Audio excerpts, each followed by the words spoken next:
سلام به شما همراهان همیشگی. دوباره خوش اومدید به سینما پارس. امروز هم باز برگشتیم با یه فیلم ناب، هیجان انگیز و صحنه‌دار به اسم تدریس خصوصی یا Private Lessons. خب بریم سراغ ویدیو.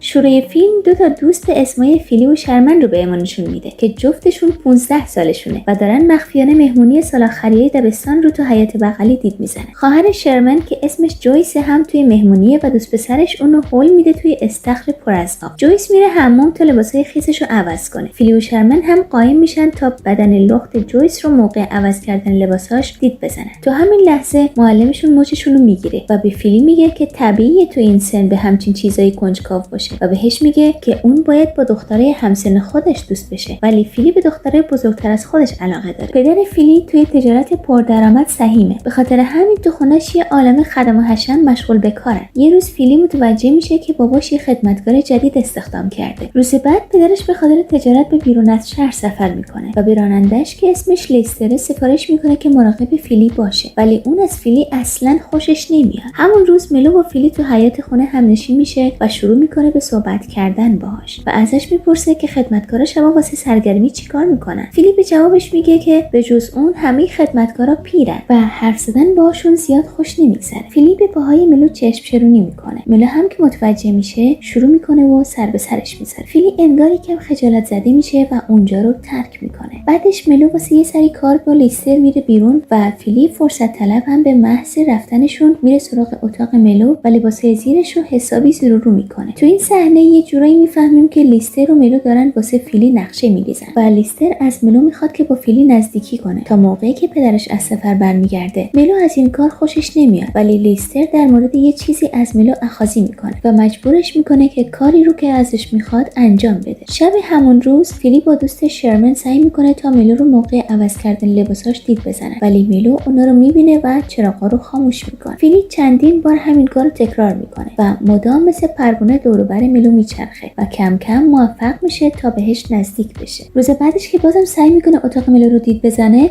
ملو موچشو میگیره و ازش میخواد که بیاد تو اتاقش و بهش میگه که اگه اونقدر میخواسته اونو لخت ببینه چرا قبلا بهش نگفته و از فیلی میخواد که در رو ببنده. بعدش شروع میکنه و لباساشو یکی یکی جلوی فیلی در میاره و کاملا لخت میشه. فیلی با دیدن این صحنه مات میمونه. وقتی ملو بهش میگه اگه دوست داره میتونه بهش دست بزنه، با شنیدن این حرفش مضطرب میشه و اونجا رو ترک میکنه. روز بعدش ملو به فیلی میگه که شب بیاد کنارش و فیلی هم قبول میکنه. داستانو به شرمن دوستش تعریف میکنه و شبش میره به اتاق ملو. یهو میبینه ملو لخت مادرزاد تو وان حمومه. ملو ازش میخواد تا بهش ملحق بشه. فیلی اولش قبول نمیکنه، ولی در نهایت قانع میشه و میره تو وان حموم. ملو سعی میکنه که بهش حال بده، ولی فیلی بازم مضطرب میشه. یه بهونه میاره و سری حولشو میپوشه، ولی ملو قبل از اینکه اون از اونجا بره جلوشو میگیره و بهش پیشنهاد میکنه که باهاش رابطه برقرار کنه. روز بعدش فیلی همه چی رو به شرمن تعریف میکنه. شرمن بهش میگه ملو یقینا یه زن منحرفه، به خاطر همینه که اصرار به داشتن رابطه داره، ولی این حرف شرمن به مزاج فیلی خوش نمیخوره. فیلی شبش ملو رو به سینما میبره. در حین تماشای فیلم ملو سعی میکنه تا به فیلی یه حالی بده. موقع برگشتن ملو دست از بوسیدن فیلی بر نمیداره. لیستر هم در حال رانندگیه. همه چی رو با چش سر میبینه. وقتی به خونه میرسن جفتشون آماده میشن تا با هم رابطه برقرار کنن، ولی قبلش فیلی به ملو میگه که دوستش داره و میخواد که باهاش ازدواج کنه. ملو میگه اونا هیچ وقت نمیتونن با هم ازدواج کنن چون تفاوت سنیشون خیلی زیاده. این حرف ملو انگار به مزاج فیلی خوش نمیخوره و احساس میکنه ملو دوستش نداره و با عصبانیت از اتاق میره بیرون. فیلی زیاد نمیتونه از ملو دور بمونه، بنابراین روز بعدش ملو رو به یه قرار دعوت میکنه و اونم دعوتش رو قبول میکنه. آماده میشن و شبش به یه رستوران میرن. وقتی برمیگردن خونه با هم رابطه برقرار میکنن. موقع انجام کارشون ملو آهی میکشه و یهو از هوش میره. فیلی سعی میکنه اونو به هوش بیاره، ولی کارساز نیست. فیلی حسابی میترسه چون لیستر یه بار بهش گفته بود که ملو مشکل قلبی داره. سراسیمه میره تا لیستر رو خبر کنه. اینجای کار میبینیم که ملو داشته فیلم بازی میکرده و خودشو زده بوده به مردن. فیلی سری لیستر رو میاره و اون نبض ملو رو میگیره و میگه ملو به خاطر تو مرده، چون به جز شما دو نفر کسی دیگه تو اتاق نبوده و بعد به پلیس زنگ میزنه. فیلی جلوشو میگیره و میگه حاضر هر کاری بکنه. لیستر میگه باید از شر جنازه ملو خلاص بشن میشن. هر دوشون جنازه رو توی کیسه میندازن و بعد تو فریزر میذارن تا جنازه فاسد نشه و بو نگیره. هر دو میرن تو باغچه حیاط و شروع میکنن به کندن. کیسه رو از فریزر میگیرن و دفن میکنن. ولی قبلش میلو از اونجا اومده بیرون و کیسه رو با یه چیز دیگه پر کرده. فردای اون روز فیلی با قبر خالی روبرو میشه و با دیدن قبر خالی حسابی دستپاچه میشه. میره پیش لیستر و لیستر اظهار بیخبری میکنه. بعدتر یه یادداشتی پیدا میکنن که توش در ازای جنازه میلو $10,000 درخواست شده و در صورت نپرداختن مبلغ مورد نظر از تحویل دادن جنازه به پلیس هشدار داده. لیستر میگه موقع خاک کردن جنازه حتما کسی اونا رو دیده و باید مبلغی رو که خواستن بهشون پرداخت بشه، ولی در حقیقت اون یادداشت رو خود لیستر نوشته. فیلی به حرفای لیستر گوش میده و مبلغ $10,000 رو از گاو صندوق پدرش در میاره و به جایی که توی یادداشت گفته بود میبره. وقتی لیستر با پولا برمیگرده خونش، میلو اونجا منتظرشه. اینجا پی میبریم که اسم واقعی میلو نیکوله و به خاطر همین نیکول حرفای لیستر رو قبول میکنه، چون اون از این کشور نیست و غیر قانونی وارد این کشور شده و لیستر هم از این موضوع خبر داره. نیکول به لیستر میگه که دیگه نباید اینجور از فیلی سوء استفاده کنن، ولی لیستر میگه اگه به کاری که میگه گوش نکنه به پلیس میگه که اون مهاجر غیر قانونیه و با یه پسر نوجوان 15 ساله رابطه نامشروع داشته. نیکول حسابی میترسه و زبونش بند میاد. لیستر به نیکول میگه که تو هتل قدیمیش بمونه، ولی انگار که نیکول هم عاشق فیلی شده. در نهایت میره تا فیلی رو ببینه. فیلی با دیدن شوکه میشه و پا به فرار میذاره. نیکول همه چی رو به فیلی تعریف میکنه و میگه لیستر اونو وادار میکرده، ولی الان قلبش با فیلیه. فیلی میگه که باید پولا رو از لیستر پس بگیرن، اما نیکول از جای پولا بیخبره، ولی قول میده که پول رو از لیستر پس بگیره. نیکول مربی تنیس فیلی رو که اسمش جکه قانع میکنه که تو نقش پلیس به خاطر تحقیق از گم شدن میلو وارد خونه لیستر بشه. اون لیستر رو به کشتن میلو متهم میکنه و لباسای میلو رو از خونش پیدا میکنه. لیستر کاملا دستپاچه میشه و میگه که میلو زنده است، توی هتل و اسم واقعیش نیکوله. افسر قلابی بهش میگه که اگه نیکول رو تا 2 ساعت دیگه زنده نیاری دستگیرت میکنن. لیستر راهی هتلی میشه که به نیکول گفته بود اونجا بمونه، ولی نیکول قبلا از اونجا رفته. حالا دیگه هیچ چاره‌ای نداره جز اینکه پولا رو بگیره و از شهر فرار کنه. لیستر سمت فرودگاه حرکت میکنه، بیخبر از اینکه فیلی و نیکول هم دارن اونو تا فرودگاه تعقیب میکنن. وقتی لیستر به فرودگاه میرسه با پدر فیلی روبرو میشه که تازه از سفرش برگشته. تو همین لحظه فیلی با نیکول و جک هم از راه میرسن. لیستر دیگه راه فراری نداره. فیلی هم کیف پولا رو از دست لیستر میگیره، ولی به پدرش چیزی در مورد نامه و پول نمیگه. در عوض لیستر هم از اینکه نیکول مهاجر غیر قانونیه رو یه راز نگه میداره. با این کار هم لیستر شغلش رو از دست نمیده و هم فیلی و نیکول به رابطه عاشقانه‌شون میرسن. بعد از این همه قضایا نیکول به فیلی میگه که میخواد از اونجا بره، چون ممکنه پدرش از رابطهشون با خبر بشه و اونو از شغلش اخراج کنن و تحویل پلیس بدن. ولی به فیلی قول میده که همیشه به یادش باشه و به دیدنش بیاد و قبل از رفتنش به همدیگه یه حال درست حسابی میدن. روز بعد نیکول از اونجا برای همیشه میره. فیلی به دیدن یکی از معلماش میره. اون همون معلمیه که تو شروع فیلم فیلی رو نصیحت میکرد. فیلی ازش به خاطر راهنمایی‌هاش تشکر میکنه و اونو به یه قرار عاشقانه دعوت میکنه و معلم شیطونش هم دعوت فیلی رو قبول میکنه و